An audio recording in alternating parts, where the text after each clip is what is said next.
Hello and welcome to the Gooner Talk. Back again with you guys for another show, for another episode of our Raw Reaction series. Can I have it, please? Can I have it?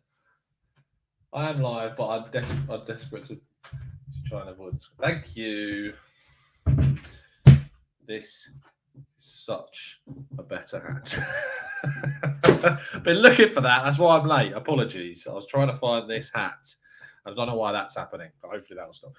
Good morning, guys. Hope you are. For those that are watching only on audio, I couldn't find my hat, so I had to wear this awful thing. I'll cover up the brand, so I don't want to mug them off too much, but it's just not as nice as this. It just doesn't match the Shogun audio. Shout out to Friction.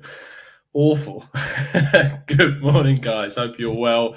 And welcome to the Gooner Talk. Back again with you guys for another show, and specifically our Raw Reactions series, talking about all of the latest Arsenal news and info, and getting you guys up to date what's been going on, answering your questions as well, because it is certainly. I'm done. I'm so done with this international break.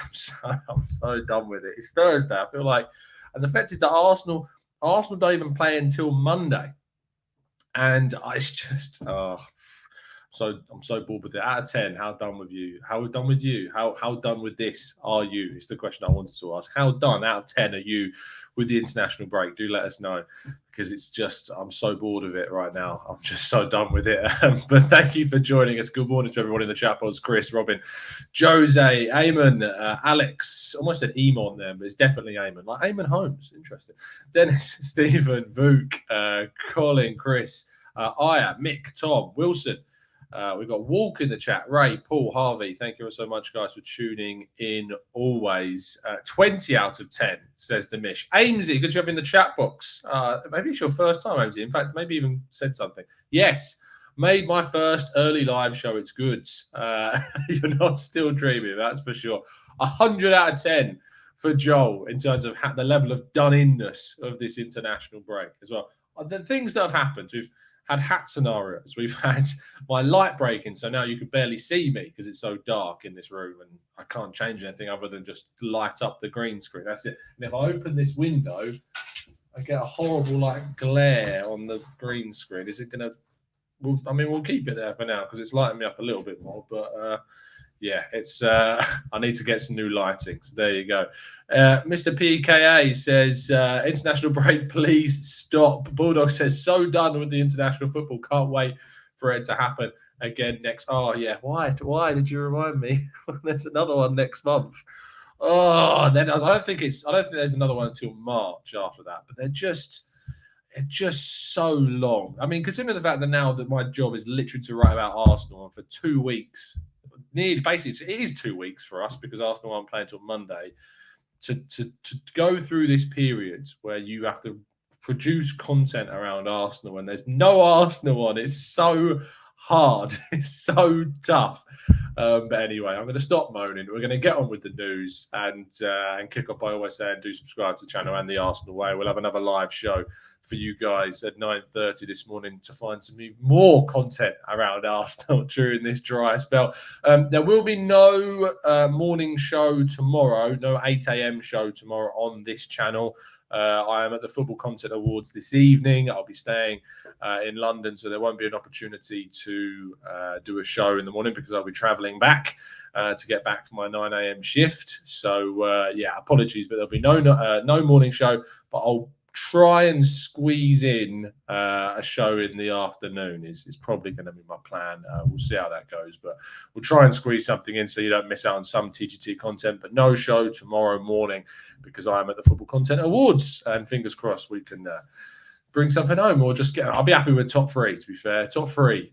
That's fingers crossed. Let's go all the way up there for nothing. Wilshere says, I'm there until January. There's no news on any new clubs. I'm there until January, and hopefully something will come up in January. He likes that word, January. And then when asked about Arsenal, Jack Wilshere said, I don't think so. I think the training shirt at the moment is enough for me. So being asked specifically about kind of his future at Arsenal, and thinking about whether or not he would sign on to a deal in January. There's nothing, no news on potential clubs.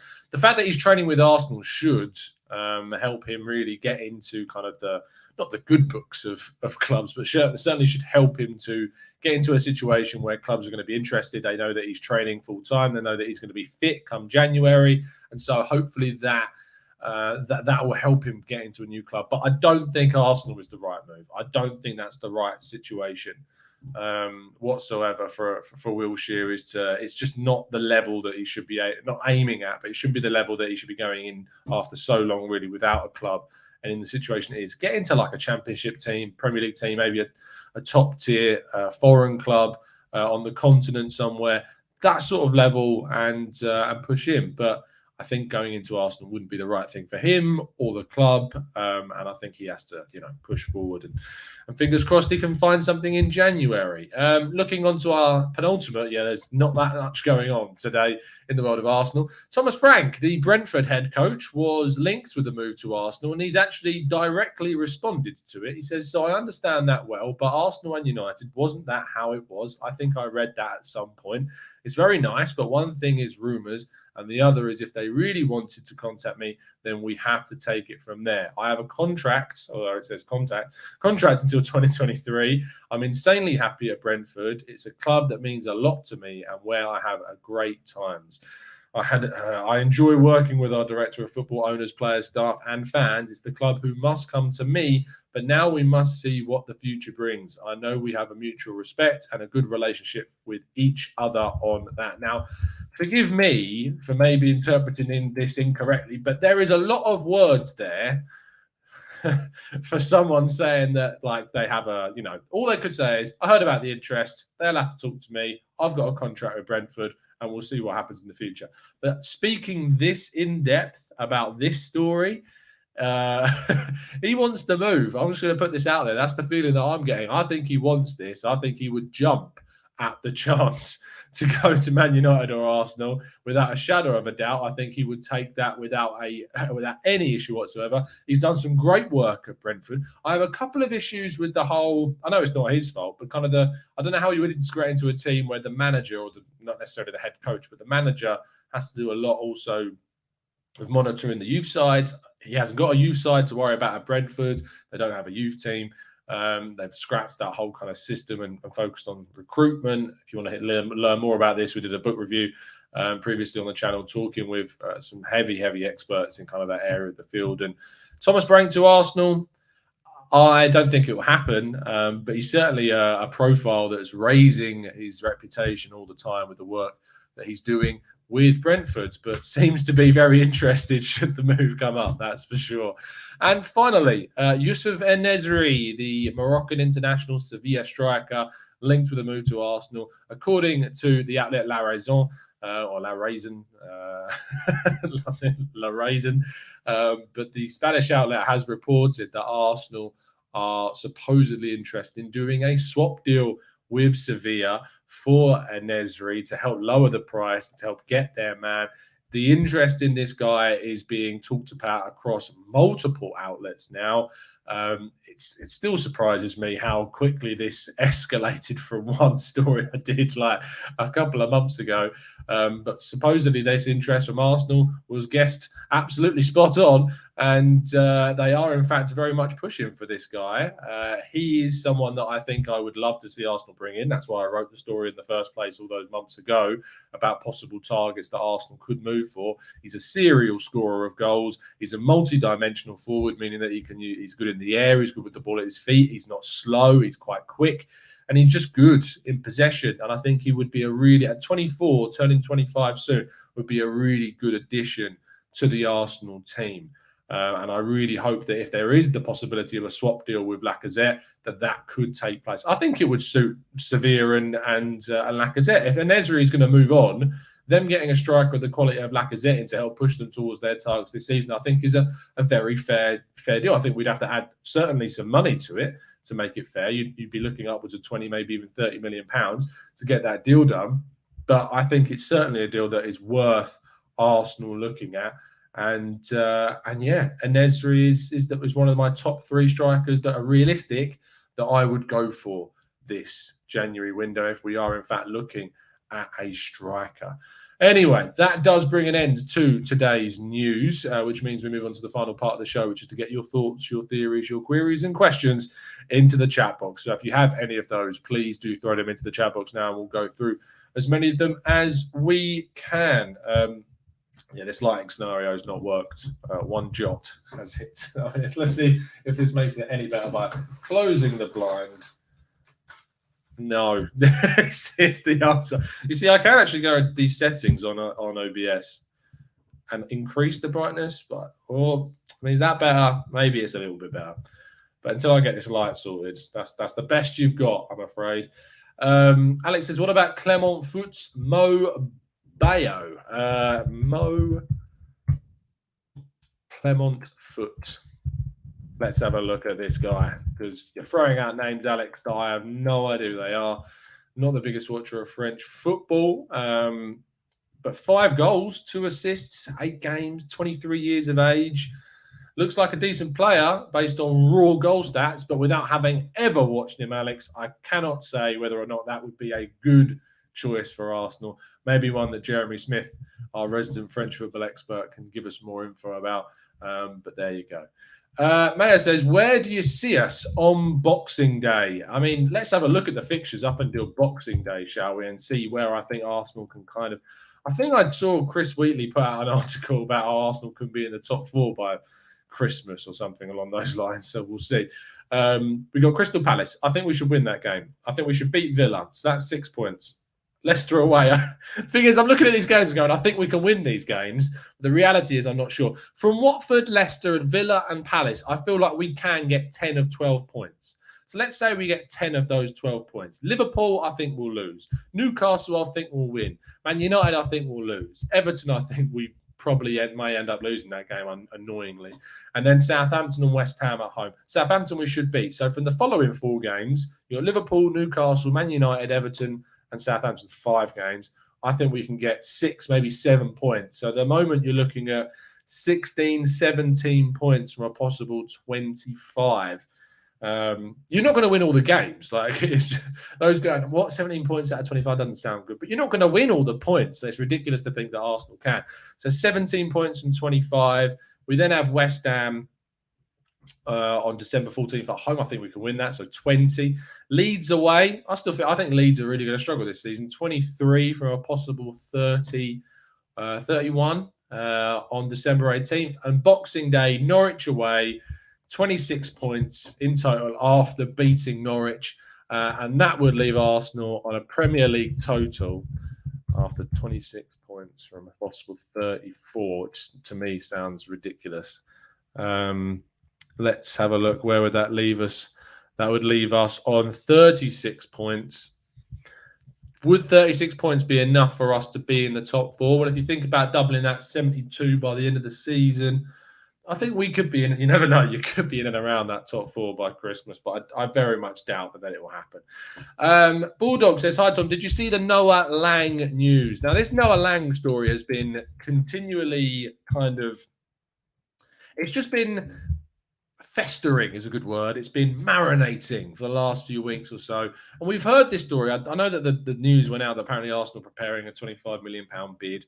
But that was the same story that we reported about 2-3 weeks ago. All that I think we can talk about the fact is that there is clearly interest from Arsenal. There's clearly interest from Arsenal in the player, but we're not the only club that are interested. Now, I think that it's important that we get some more context on the player. And thankfully, I'm going to be doing an article for Football.London on Noah Lang today with more insight about who the player is and what it would take to get him. So we'll wait and see if, in fact, Arsenal do move for him. But he's someone that's definitely exciting people. He's someone that at just 22 years of age. And I mean, he scored a few goals, got a few assists. In fact, just having a look now, he's got 4 goals, 4 assists in 13 games from a wide position. He can play as a centre forward. He can play on either wing. He's very versatile. He can play in multiple positions. So could Arsenal be interested? Absolutely. From the amount of news articles there seems to be out there, it seems to be that he very much is. I'll do another chase up on it today. I've got a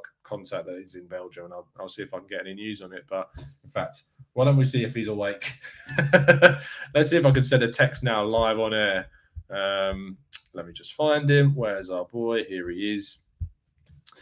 Hello, mate. Any update on the Noah Lang story? There you go. Let's see if he replies. He hasn't been active today, to be fair, so no promises that he'll reply. But on the next show, we'll talk about it. I'll definitely be posting an article about it, so we'll see if anything comes to the fore. Let's go to Vuk, who says, "Does En-Nesyri speak English?" I don't know.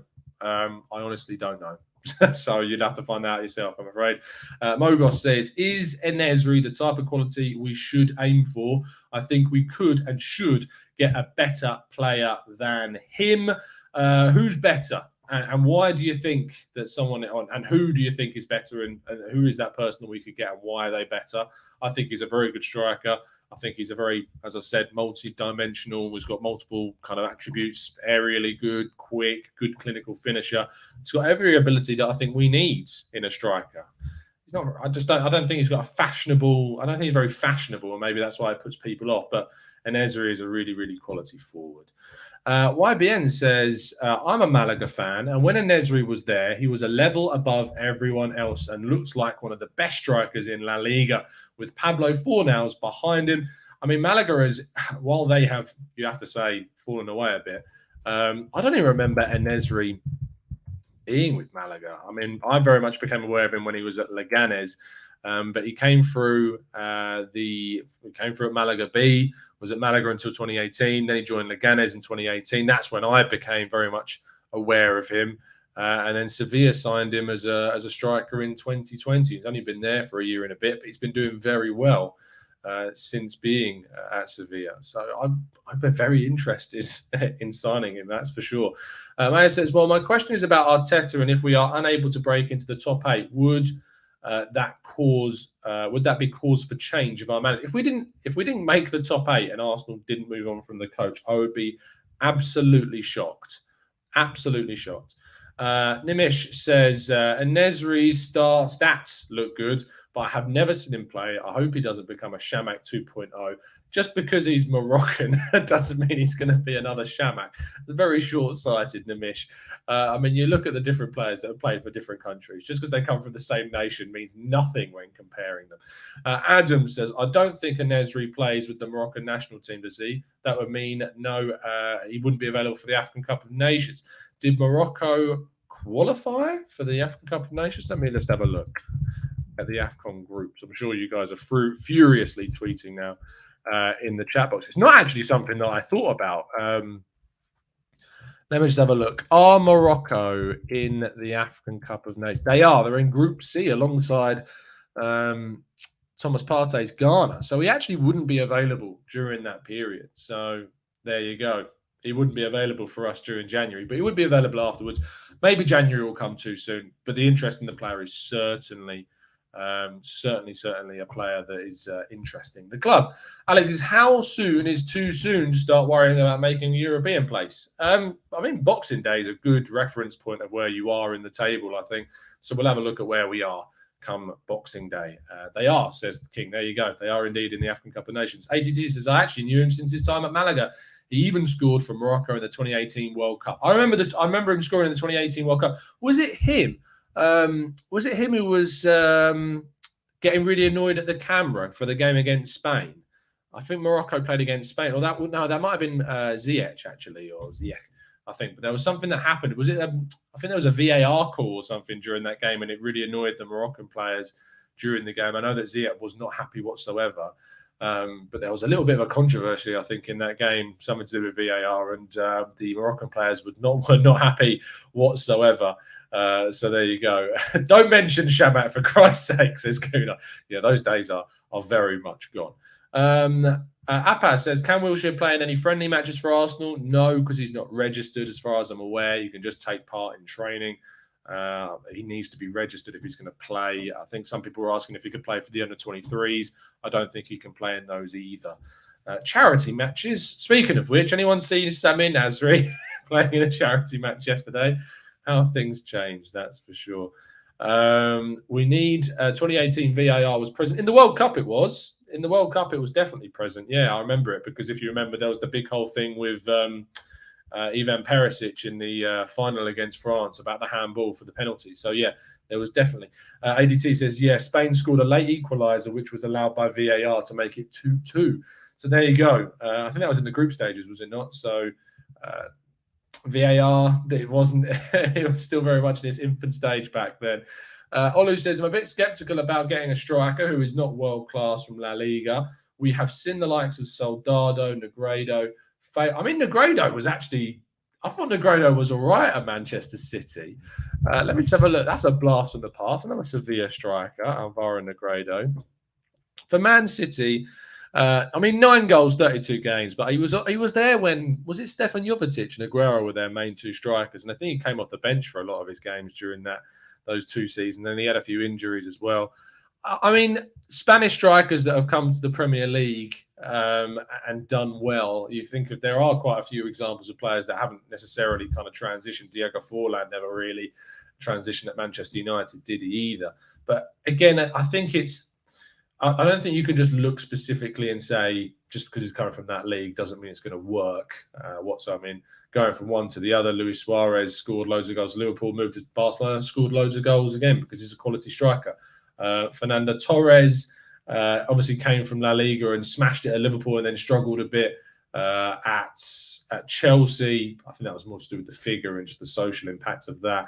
But strikers specifically from La Liga to the Premier League. I'm sure there's more that my mind's gone blank. It's way too early. That's the problem with doing an 8 a.m. show is that your mind is still mush from waking up. I'm sure people in the chat box can let us know of any more La Liga strikers that came to Diego Costa. I mean, he smashed it, did he not? Aguero, I've already mentioned, absolutely smashed it. Yes, Aguero, there you go. People in the chat. Aguero, Diego Costa, both of them did really, really well when they moved to the Premier League. So I don't think it's as simply as binary as saying just because they're coming from the La Liga means they're not going to do well in the Premier League. I think it's very binary to think of it in that sense. So En-Nesyri, I would have a lot of faith. And he's played in the Champions League as well, and he's done really well against teams in the Champions League. So I would be so fine with him moving over to Arsenal. And I think he's certainly someone that we should be thinking about. I haven't got a response, unfortunately. If there is anything on that line, I will update you on the next show regarding Noah Lang. But we will wait and see if there's any developments upon that story.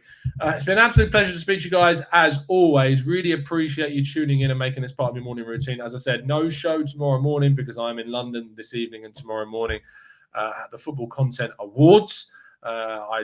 Best of luck to everyone that's going to be up for an award like us in loads of different categories. I'll be there with Mike from the Gooners Pod, Clive and Elliot from the Arsenal Vision podcast, both of whom and the Gooners Pod, of course, through Gooners versus Cancer, are all up for awards as well.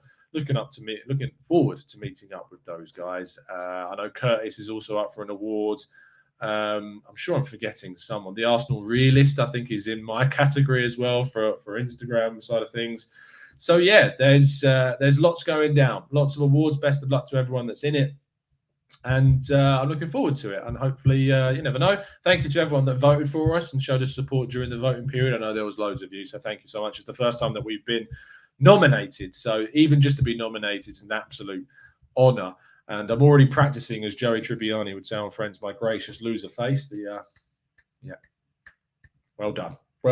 Yeah, gracious loser face is prepared. So that Turkish nominated as well. So yeah, best of luck to and AFTV, I think also. Of course they are up for award as well. So best of luck to everybody that's up for an award this evening, and I look forward to seeing lots of friendly faces, and it should be a lot of fun. So we will see you guys.